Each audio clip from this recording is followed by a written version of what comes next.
Range-bound day on the S&P once again. Off the open, looks like we were going to rally, and then we started to come down a little bit as the day progressed, breaking below the open, testing that 4140s we've always been doing, and just really frustrating traders over and over again, especially put buyers.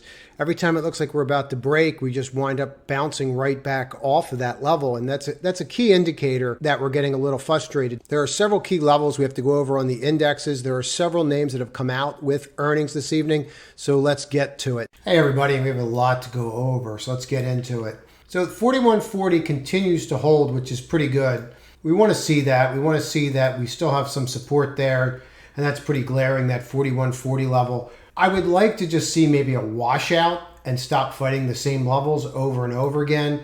It's just getting tighter and tighter. And really what that means is we're coiling. I'm going to zoom out here for a moment so you can see exactly what we're talking about when I say that we are coiling. Look how tight this is getting all in here. Look at how range bound we are. If you take a look, let's just take, we'll just take from April over, which I believe we're starting right around here. There we are. And what we would do is let's just take the peak of April and just take a look at that peak all the way down to where the trough of April would be, which is roughly about 2.5%. That's what you would get as a range. So that makes sense, right?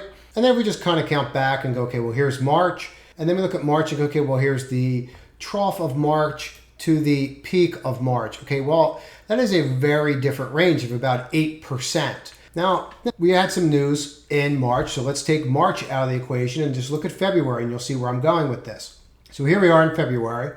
And we're going to just take the peak of February all the way to the low of February, and we're going to get a 6% move. So during this month, we've had a third of the volatility that we have had in March and February. Well, why is that important? It's not sustainable. In other words, it's not realistic that we're just going to stay here. Something's going to break, and the question is which way. Now, you would think, because there I go again thinking, that the way that we're curving, that we're probably going lower. I still think that it's a possibility. My belief, though, is that I think the shorts, there's so many shorts out there, as we've gone over ad nauseum, I think they're going to start getting frustrated if it doesn't break. And I think you could have one heck of a short covering rally where people are just looking at this and going, yes, we know it's going to break, but maybe we should cover now before everybody else does. And then that usually starts some kind of panic. Now, you're starting to get wedged in here finally where a decision is going to have to be made. You're going to have to either break out of this DTL or you're going to have to break this line of 4140. And I don't know how that's going to play itself out. I'm just being candid. But I want to spend some time just going through these charts before we get into a bunch of earnings that came out this evening that are pretty fascinating. Look at that on a 2-hour, right? And just keep looking at it, zooming out when you stare at it. I think that's really important. When you look at these, you zoom out on them and it gives you a better understanding. That's really hard to look at and go, oh yeah, we're definitely going higher. It's more or less like, no, we've come back to here and we're rejecting again and again and again. And I think that that's how you need to look at it right now, where you are just very simply coming back to this level over and over again and just, rejection, rejection, rejection. So I don't know that we're just going to miraculously pop over or what is going to get us over there. I mean, to be completely candid, earnings were not that great this evening. But we'll start with this cherry from First Republic Bank. So for some reason, they felt not to come out and issue some of the statements that they are issuing after hours. And I'll just show you how it's going. Let's blow this up. So this is where we closed after hours with all these shorts. Started to rally when they started to saying that they were going to lay people off. I actually thought at one point it might turn green. But then as you start reading the notes, we're starting to get gems out of it like this. This is before the conference call, just FYI. So we're starting to get these notes. First Republic recent industry events beginning March 2023 have impacted the bank's funding sources. First Republic Bank is pursuing strategic options to expedite progress while reinforcing its capital position. Well, hopefully they've been doing that for the past 6 weeks. Now, I thought this was interesting. First Republic Bank says with closure of several banks in March, we experienced unprecedented deposit outflows. And it looks like about 20 to 25% of the population that works for them is going to lose their job. As this keeps coming out, this is getting worse and worse in my opinion. It's not getting better. I'll be clear about that. So, and you start seeing this H form right here. And it looks to me like we're about to break that as we're talking. This was not good. And essentially, they don't have a game plan. And the same game plan is we're trying to figure out a game plan.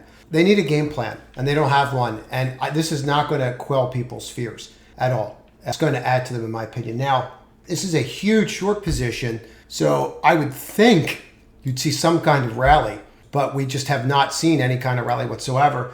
Matter of fact, all you're seeing is it get weaker and weaker. And quite frankly, I'm shocked when I read the report, and it's still coming out, that they didn't feel the need to disclose any of this and pre-announce. I mean, it seemed like that would have been the most prudent thing to do, is to pre-announce that, hey, by the way, we're laying off 25% of the workers. These are the problems. I don't know why they felt the need to drag this out, but it's not going to go over very well. I thought we had a chance here, but it doesn't look like it. We'll see what happens with the conference call.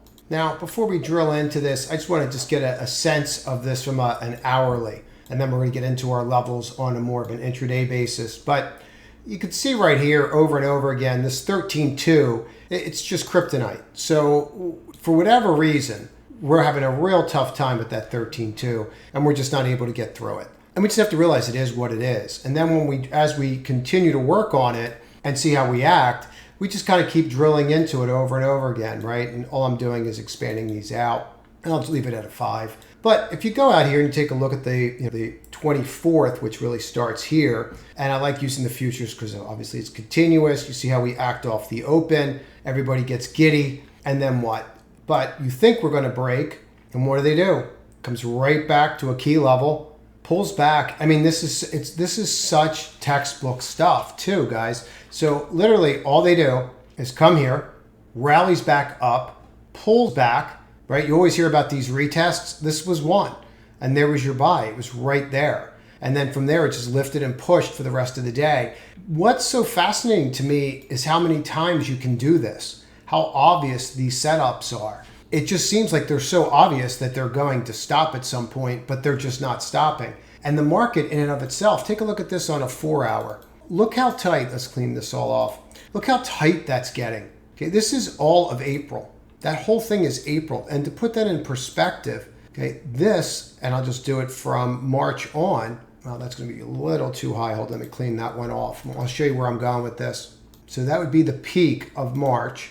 And then we would just go to the trough of March, which would be right around here. There we go. Just look at the difference in range between these two.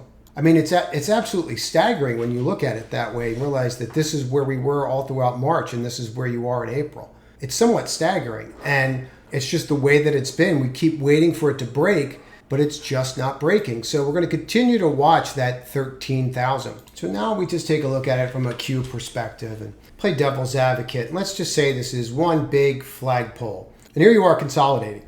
What's to say it doesn't break out? What's to say it doesn't break out? There is so much money on the sidelines, and that's something that we should talk about. Now, one of the things that a lot of people are getting wrong is just how much money's on the sidelines. And the easiest way to determine this and to look at it is relatively simple. New York Stock Exchange margin debt is a percent of growth. So this is actually measuring the rate of change over a 12-month period from a date back to a date back, et cetera, et cetera. So it shows you the rate of growth, how fast you're using debt to go out there and buy stock. If you start looking at the trajectories out there, you haven't had anything like this from the pandemic on as far as rate of change, except if you went back here, but you were at a huge deficit back here. You were not at a huge deficit when you did it here. You were at a deficit, but not as much. You take a look at the all rating and you look at the move from here all the way up. The only thing that's even remotely close to it is when we were back in 1982, and then we had that nice lift. And that was something very similar to this. And then, of course, that kind of faded away. But there's not many examples here over the past 40 or 50 years on what exactly happened. And I want to explain that before we go into the next portion. So when I take this snapshot of 10 years and you see just how great this outlier is, and then this is obviously extreme optimism, extreme pessimism, and they're just, it's a very long-term signal. It takes a long time to turn the ship. So what you're looking for here is this movement to continue. And how does that movement continue? You want this to continue to be utilized, right? So if you go take a look at the market in the low, December 30th was the low point where everybody was just delevering, going in, taking their tax losses. That's what happened. And since then, they've been adding margin back on. Now, we're talking net inflows, net outflows. But the bottom line is New York Stock Exchange margin debt as a percent of growth, meaning the rate of change of margin debt being used, is increasing. What I would be looking for is other signs and other times that when we were down to, let's say, this level, let's grab another arrow, and when they're down to this level, how do we act? And I'll explain what I mean by that. So here we are and we turn. So we're at a trough and we turn. We're at a trough and we turn. And I'm just picking random ones, but I really want to just focus on the ones that are below this level, the pessimistic level, and then we'll go from there. So if we go there and then we just mark those areas where we turned and we just kind of view how that would have done as a long-term strategy. And you can see very clearly it marks bottoms. Now, this is a multi-year, multi-decade chart, right? There's 2 decades here. So not 20 years, but you have 10 years, but you're overlaying the 2010s, the 2020s. Do have people understand when I say 2 decades are in there. If this is what happened here, why can't we go on the assumption that it might be happening again? I'm not saying that it is happening again. I'm saying why can't we go on that assumption? New York Stock Exchange margin debt is a percent of market cap. So this is different than growth. In other words, growth was the rate of change. This is telling you that how much debt is out there on margin based upon the market cap of all the stocks that are New York Stock Exchange. Simple enough. And just for dramatic effect, you can see that there is 15 years, and you can see how low it is on a 15-year basis. And you can see where you are on a 20-year basis. You actually have to go back to 2003 to find us having this low of a margin as in regards to a market cap of the entire New York Stock Exchange. And why is that important?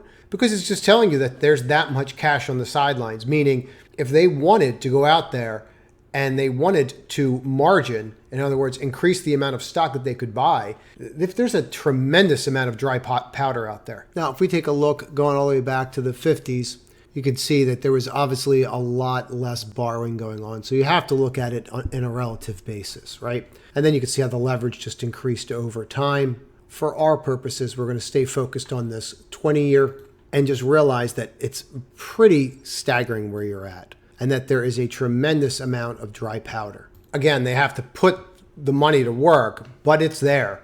It's more than there. If you're not even anywhere near the average range that we had when we were up here. I mean, you look at this whole range and realize that this is 07 to, let's do it this way, from here, this whole box up here. Just look at that. You're nowhere near even average on what you would have as a percent of market cap. Not even close to it. So it is possible. We started to head back that way and then just started to roll down. But now you're at really, in my opinion, almost a trough level when you start comparing it to where we were about 20 years ago.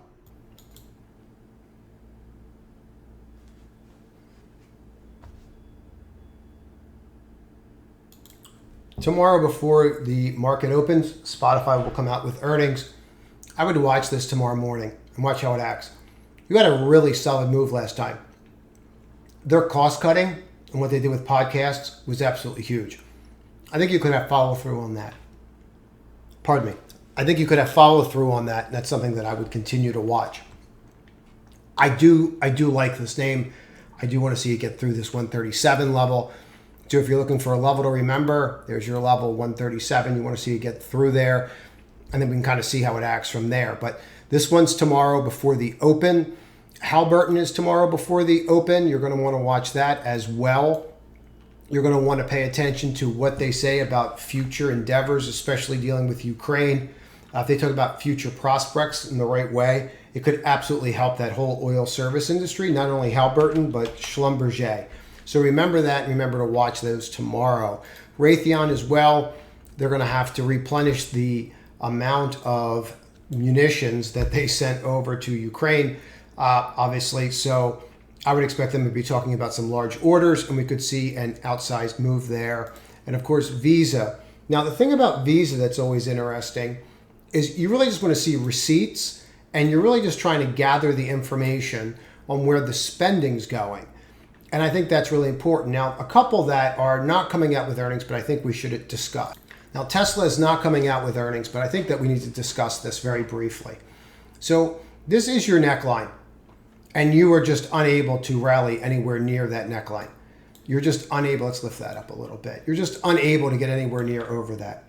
Even today, I was hoping to get to that 167 level where we could find a good spot to short it, and I couldn't even get up that high. I couldn't even get to that level of, I think we got to 166. Maybe we were there for 5 minutes, maybe, before it imploded, and that was it. Then you were trying to get up to here is really what I would have loved, but you weren't getting anywhere near that. And since you're acting this way, it was just straight down. So this 164, this is a real roadblock for it, and you need to watch that. And I'm just going to point out these leaders because this is really important. You're flipping levels, and I'm getting a lot of conflicting data, and a lot of the things I'm saying to you, even showing you how much margin's on the sidelines and how much else is on the sidelines and what some of these earnings are saying. Some of these leaders, they're starting to break down. For example, you can see in the video here, 280, 280, now 272. Support becomes what? It was support, right? Becomes what? Resistance.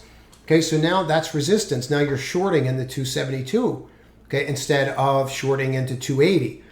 So it's starting to change, but you're going to have to wait for that change, because if you don't wait for the change and you try to get in there ahead of time, well, then you're going to be shorting at like 313, and that's not where you want to be, right? Because you don't want to be shorting support. You want to be shorting after support is broken, right?